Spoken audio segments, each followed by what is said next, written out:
સુરતમાં અકસ્માતોની સંખ્યામાં સતત વધારો થઈ રહ્યો છે ત્યારે ઈચ્છાપોર ખાતે આવેલા ઓએનજીસી બ્રિજ ચડતા ગમતવાર અકસ્માત સર્જાયો હતો।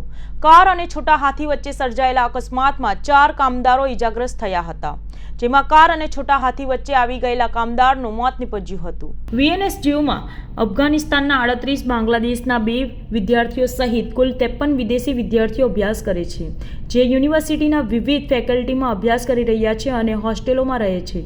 યુનિવર્સિટીના કેમ્પસમાં આવી ઘટના ન બને તે માટે પોલીસ દ્વારા ખાનગી વસ્ત્રોમાં પેટ્રોલિંગ હાથ ધરશે, તેમજ જો કોઈ આવી ઘટના બને તો વોટ્સએપ ગ્રુપમાં મેસેજ કરી જાણ કરવા માટે વિદેશી વિદ્યાર્થીઓને સૂચના આપવામાં આવી છે। કુલપતિ ચાવડાએ કહ્યું કે કોઈ અનિચ્છનીય ઘટના ન બને તે માટે મોનિટરિંગ કરવામાં આવી રહ્યું છે। આવતા જતા તમામ લોકો પર ધ્યાન રાખવામાં આવી રહ્યું છે। પોલીસ દ્વારા પેટ્રોલિંગ કરવાની સાથે સાથે કડકમાં કડક પગલાં લેવાની તૈયારીઓ કરવામાં આવી રહી છે।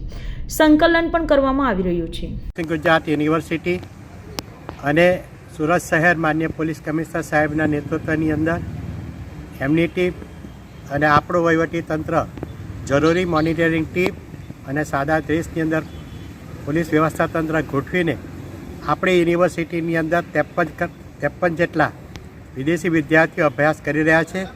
એમાં મોટાભાગના અફઘાનિસ્તાન અને બાંગ્લાદેશના વિદ્યાર્થીઓ અભ્યાસ કરી રહ્યા છે।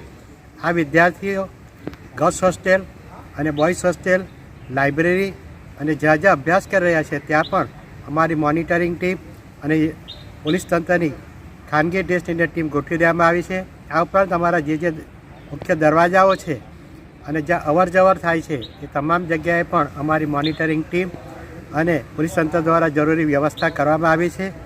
આ વિદ્યાર્થીઓ નિર્ભયપણે પરીક્ષા આપી જ રહ્યા છે અને આપી શકે એ માટે પણ જરૂરી વ્યવસ્થા કરવામાં આવી છે।